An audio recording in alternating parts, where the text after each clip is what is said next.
Welcome to City Week, ladies and gentlemen. I am your host, Alton West. Today I have guests on talking about the thread that goes through the City of LaGrange. So stay tuned for those interviews coming up in just a moment.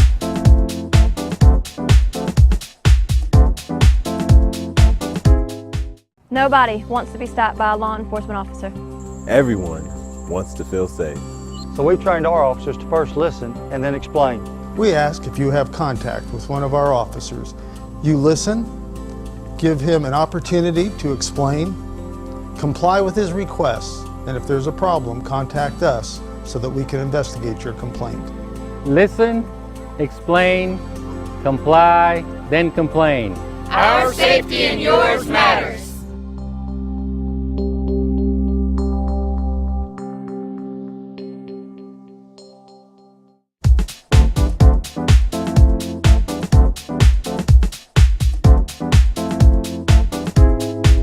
Welcome to City Week, ladies and gentlemen. Today I have the pleasure of sitting down with two of the ladies that have been very instrumental with the thread being developed here in our community, along with our contractors. Definitely won't leave them out. But I'm seated with today, to my far left, Senior Planner with the City of LaGrange, Lee Threadgill, and to my immediate right left here, the Executive Director, Natalie Hale. Ladies, welcome to the show. Thank you. Thanks, Alton.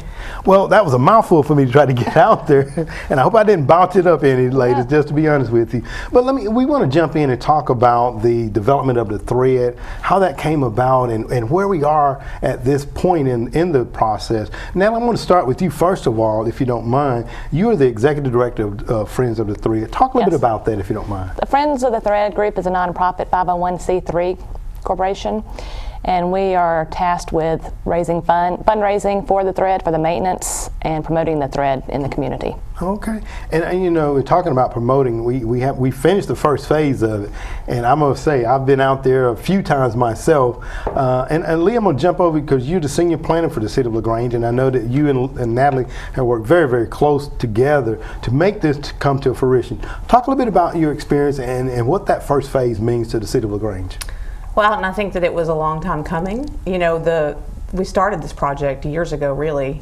We applied for a grant for that Granger piece back in 2014. So to have our ribbon cutting on July 22nd, it was like sort of a long 3 years, you know, come to an end, and we were very excited to see that on the ground. It's one thing to plan it and put it on paper and work with various people in the community. We've had so much support from all the citizen groups that have been involved, the citizens that have taken this as an advocacy role, and worked so closely with staff to try to get a plan developed. And that was really the important thing to get done. We had to have a plan.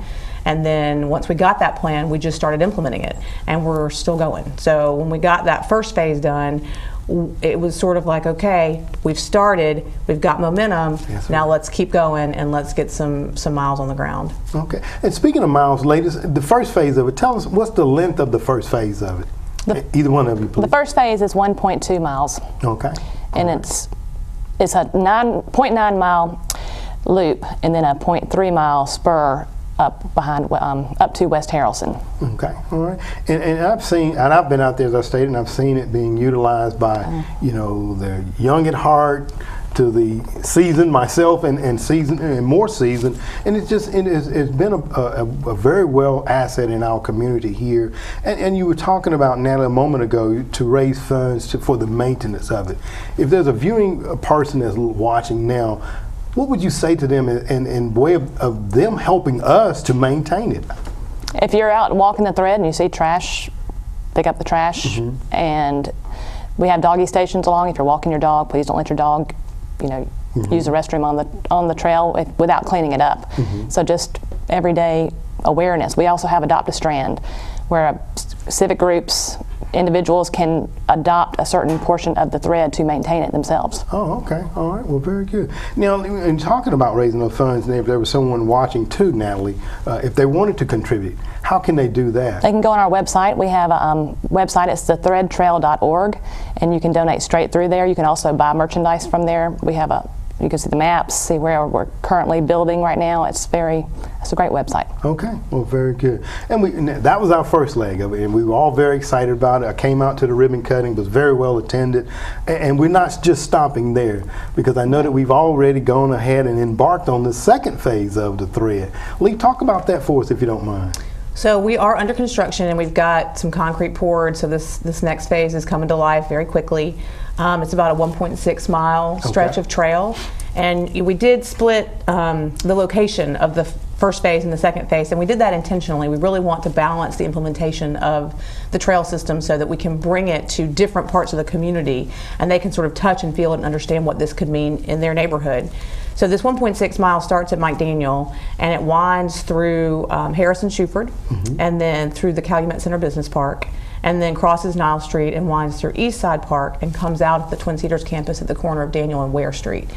About half a mile of that is existing trail that's on the ground already at the Harris Complex and up to Mike Daniel. So we just basically tapped onto that to get that 1.6 mile section. We tend to try to build around a mile at a time. That's sort of just a general standard. Sometimes it'll vary, but we were fortunate enough in this particular phase to have that existing trail on the ground to attach to. So we're really excited. It's a very scenic piece. Like I said, through various parks, various recreation centers. So we've really, that's the kind of philosophy behind trail building, is they call it an emerald necklace. And what you do, you sort of start by thinking through where your green spaces are and connecting all those green spaces with those recreation areas. So this one has, between Mike Daniel and Harris Fields and Shuford Fields, and really active life is just catty corner away from the trail. And then East Side Park, we've really hit a number of those. So it's very exciting. Okay, well, very good. And you're talking about, just connecting the communities together, because we're going to talk in a moment about another phase of it that's going to be planned out here. Now, we've gone through some very, very cold weather here lately, and some snow and ice and various things of that nature. And we're doing, the concrete pouring. And I know that the contractors, Leah, you were telling us the other day, how are they maintaining the concrete from freezing and all those various things? Well, I do want to mention, we were really ambitious in trying to get this second phase on the ground quickly. And when we told them how quickly we wanted them to do it, they looked at us and said, "Look, weather is going to be a major factor because of when we're building this piece." And they were right. We've had a wet winter, we've had a very cold winter, and so it's definitely been an obstacle to them. But our foreman, our super, whatever you want to call Gordon Carter, he's awesome, is what he is so experienced in putting concrete on the ground. That's what his forte is. He just, that's his bread and butter. And so when he looks at every opportunity to get some concrete poured, even, he'll do it when it's kind of misty outside. And then last week, he did it, or earlier this week, he did it when it was bitterly cold, and had a plan of how to keep the warmth in so that the concrete could cure without cracking. And it involved blankets and plastic and hay.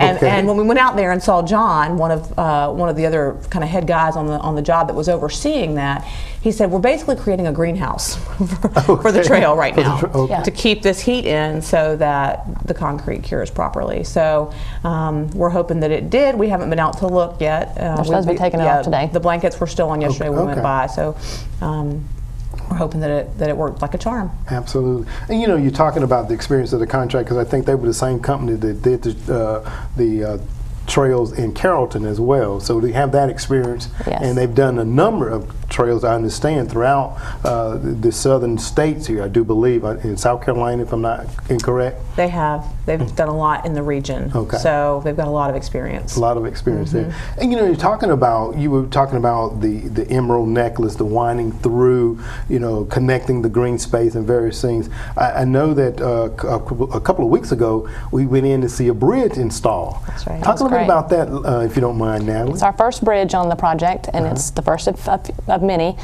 And it's right there behind Twin Cedars. It crosses Blue John Creek, and it's really, really pretty. It's going to be, when the foliage is out, it's going to be a truly scenic place. Absolutely. That was exciting. I did get an opportunity to come out to see them set the bridge and everything in place. And I remember back in the days working up at Eastside Park, there was just an old wood bridge across that branch there.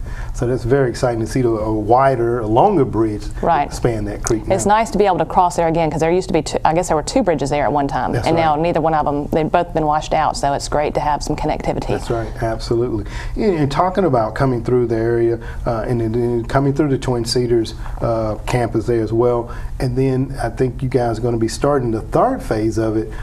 It's going to be in a totally different section, but ultimately the goal is to connect all of these various components together. Lee, talk about that if you don't mind, and also talk a little bit about the third phase. So, and I didn't bring the overall trail map, but certainly, that's available on our website. And if you look at it, you'll see the thread was a perfect name for our system because it looks like a piece of thread just kind of on a piece of paper. It's not a loop. It's actually 4 loops that all create one large outer loop.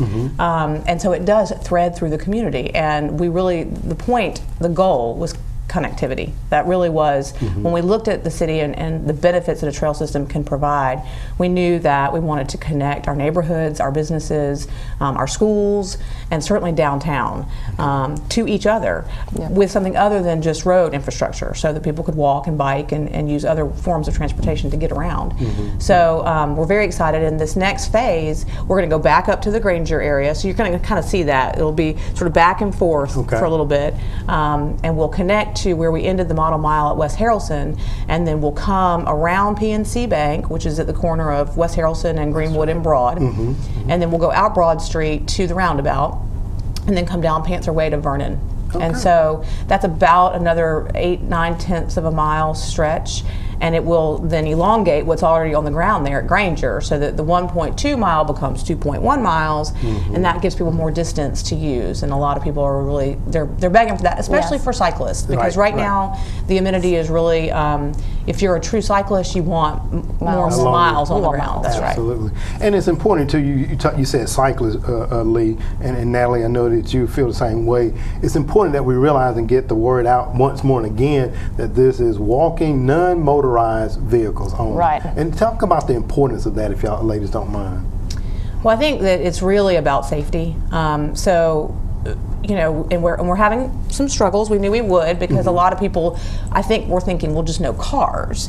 Well, of course, no cars, but also no four-wheelers, no hoverboards, no motorized ripsticks or electric scooters. You can use a motorized wheelchair, obviously, but that is really the only allowable motorized use on the trail, and it is. We've seen guys out there on an electric ripstick, and it's unpredictable movement is what it is, in part. And folks that are out riding a bike or running, it could pose a hazard. If you've got somebody that can sort of fly and jerk around, and so we're trying to keep everybody safe and really let the people that are out there to exercise and to enjoy being just in nature have a good experience. Absolutely. Well, ladies, I know that I'm excited about what's taking place here. The first phase of it, the second phase, I've gone and, like I said, I saw the bridge installed. I've seen other parts of it, so I'm very excited about it, and very excited to see the third phase of it come to fruition.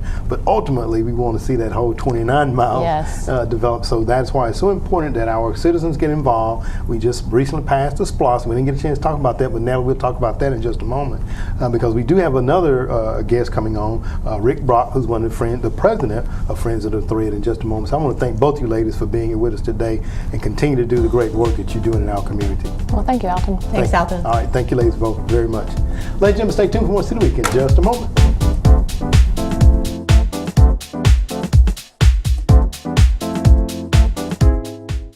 Why United Way?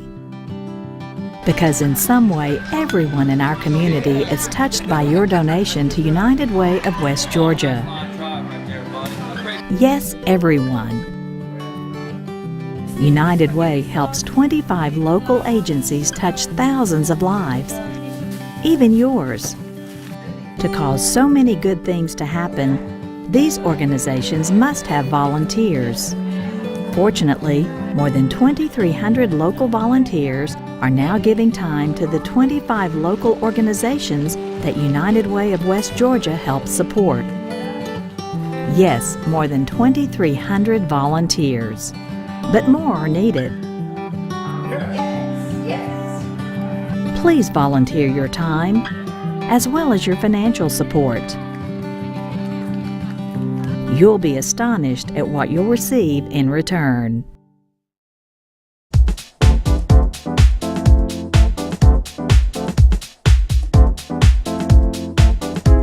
Welcome back to City Week, ladies and gentlemen. Now I am being joined by the president of Friends of the Thread to my far left, Mr. Rick Brock. Rick, welcome to the show. Yeah, glad to be here, Alton. Well, it's good to have you. And Natalie, I just want to say welcome back to you as well. Natalie is the executive director of Friends of the Thread.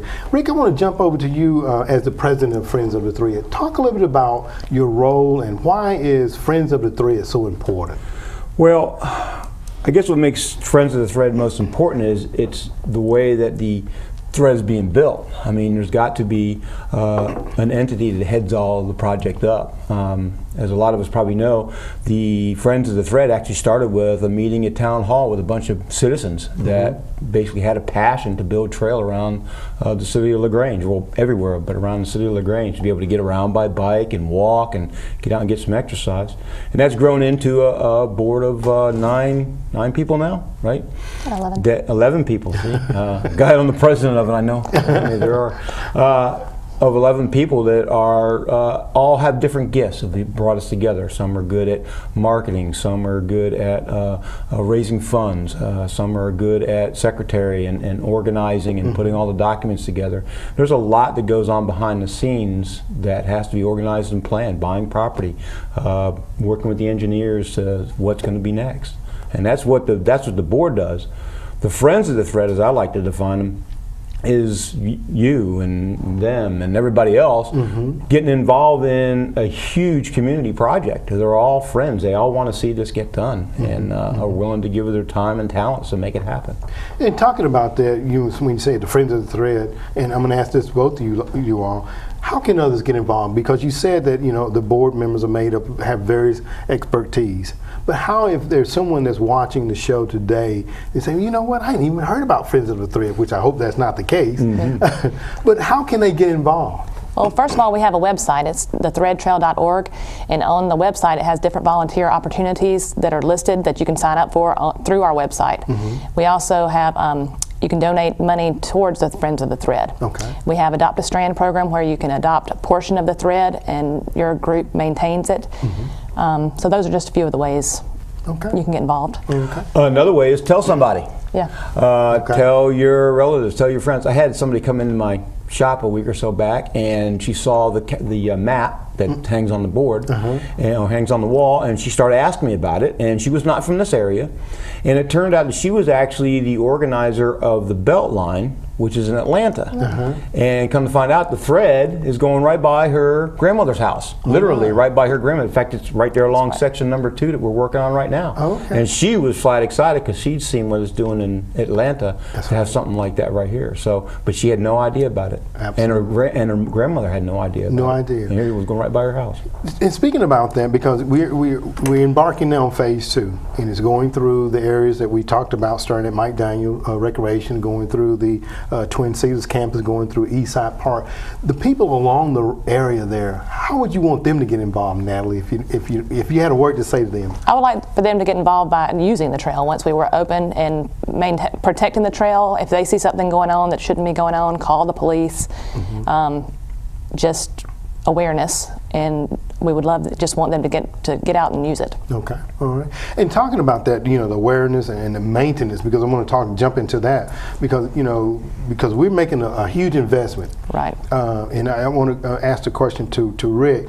We recently passed a SPLOST that will fund portions of the thread. Talk a little bit about that for us, if you don't mind. Well, let's see. The SPLOST is roughly $10 million. But the overall cost for the entire trail system is $29 million, or close to $29 million. So, of course, it's only going to be roughly 10 miles of it. That's just to build the trail, though. Part of money also needed is what happens after the trail is built. It's great to build this beautiful trail, but you have to maintain it. And the cost for that is roughly, we did estimates with other trail systems and Parks and Rec, and it's roughly $10,000 per year per mile is what it breaks down to. So as the trail grows, that expense grows, and SPLOST covers none of that. That's got to come from outside funds. So that's why it's important as citizens and users that we all chip chip in to try to do our very best to keep it in the best of condition. I take, and because again, we talked earlier about it is a non-motorized, so we want people to be aware of that. It's for people to walk, to bike, to roller skate, a blade, and things of that nature. Any non-motorized, and then two, we all pay into the SPLOST. Sure. So it behooves us to take care of the investment that we're making in our community. Sure. Is what I take from it. It certainly does. And you were saying it's about $10,000 per year. If there's someone that's watching, can the viewing audience make donations in order to go into the maintenance fund as well? Yes. Okay. Go ahead, Natalie. Yes, we have, as I said on our website, thethreadtrail.org, they can make donations directly to the Friends of the Thread group. Okay. And also we have sponsorships. We're having a sponsorship for the signage and all the amenities along the trail. So you can sponsor a bench. It's a 5-year sponsorship, and half of the money we raise towards that goes to the city for the maintenance fund. Oh, okay, okay. And then if someone adopt an area along the adopt a segment, yes. Adopt a segment. So they just go to the website and find that information as well? Yes, it's right there on our website. Okay, well, very good. Because, my question is, as we talked about the $29 million. The SPLOST pays a portion of that, and we want the viewing audience to also understand that we all can do our part to maintain the thread. Let me ask this question, Rick, because some viewing audience might be saying, well, my God, that's a lot of money. Why are we making this type of investment in the community? Well, there's several different reasons, but I'm going to tell you a story that happens to me directly.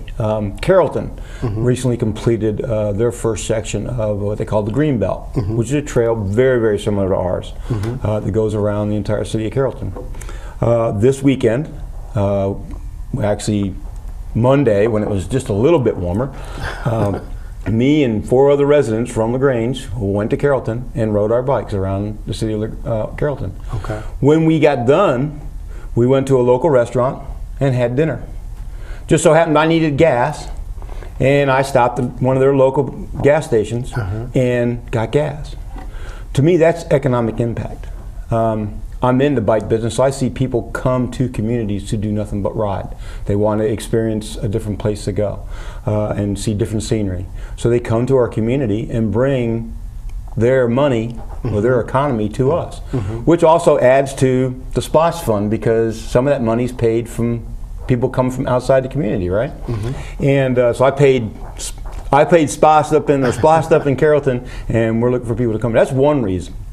And two, I believe, and there's actually studies that prove this. I know the Chamber of Commerce recently had a study done that people who are looking to move to a community, this is an amenity that they put very, very high on their list of things to do. Be able to get around by bike and walking in an easy, safe manner, and that's high on people moving here. And we have a lot of people looking to move here because we're a very popular and great place to live. Absolutely, I agree. I definitely agree. And we're talking about, Natalie, we touched on a little bit in our previous segment, phase 3 of it. If you don't mind, again, just tell us where phase 3 will start and how it will kind of interconnect with the Model Mile. Well, phase 3 will pick up on West Harrelson where the Model Mile leaves off. It will go around PNC Bank, and then come down Broad and go around the new roundabout and go down Panther Way and end at Vernon. So it's almost it's like a little under a mile, 0.9 of a mile. And so we anticipate starting that in April and hope to be finished by September. All right. Well, so we're moving along pretty aggressively, aren't we? Yeah, and we're excited to have the college connected. So get more college students out and about and get them in the community. So I think this will be a really good amenity for them. Absolutely. I was telling both you ladies, Lee and you, Natalie, a moment ago, I've been out to the Model Mile there a number of evenings, Philip Abbott, and now after we work out, we go over, and that's kind of our cool down. And I see, as I stated earlier, from the young to very young, and strollers to, the seasoned individuals out there thoroughly enjoying this amenity that we have in our community. Right. And I'm just, again, I'm excited about what's taking place in our community. Rick, let me just ask you, if there was somebody that was, and I know that you all have 11 on your board currently, is there opportunity for others to become a part of the board, or how would someone that, other than financial contributions, how is it that they can get involved? Well, Natalie touched on early on volunteering. Okay. There are several opportunities, and they're on the website to volunteer. Whether it's a ribbon cutting or a groundbreaking or an event where we're trying to, I believe there's a 5K kind of being planned. And sell merchandise. And sell merchandise. An event. These are Sweetland. for people to be on the board. I think the biggest thing we look for is people who are involved. Everybody who's on the board is involved prior to being on the board. Somehow they were passionate about it, so they were active. They were there. They were setting up cornhole at the ground or the ribbon cutting, or they were selling T-shirts or volunteering to help at the tent and things like that. They were involved physically beforehand, and then when we were looking to expand the board, it was a natural. It's a natural to look around who's in the picture right now. Just plug them right in. Okay. So there's all kinds of opportunities like that. All right. Well, very good. Well, once again, I'm excited about the thread, and you know, the second phase of it, as we talked a little bit earlier, is already underway. We're looking forward to aggressively getting started on the third phase of it, and it is all attributed to Friends of the Thread in the City of LaGrange, the SPLOST dollars. We can't leave out our community at large, because without your SPLOST dollars, some parts of this would not be taking place. So we want to say thank you for that as well. But ladies and gentlemen, I want to thank both of you all for being on the show today and sharing this information. Definitely want to have you all come back again when we get ready to start that third phase, okay? You got it. All right. Well, thank you all so much. Thank you. All right. Ladies and gentlemen, stay tuned for more City Week in just a moment.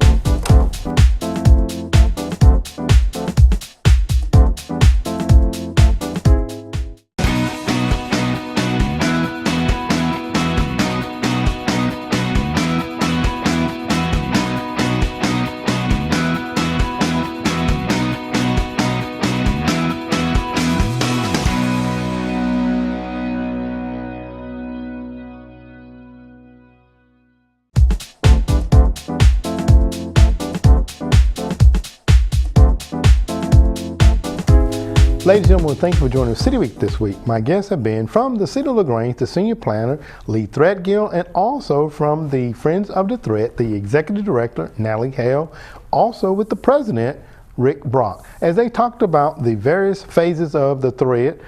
Particularly the second phase is under construction, and the third phase that will be taking place or getting under construction very soon. Ladies and gentlemen, if you haven't been out to any parts of the thread, I invite you to go out and take a look at what's going on in our community. I'm sure you just might be surprised. Ladies and gentlemen, I hope that you've enjoyed these interviews, and as always, I want to invite you back for more of City Week.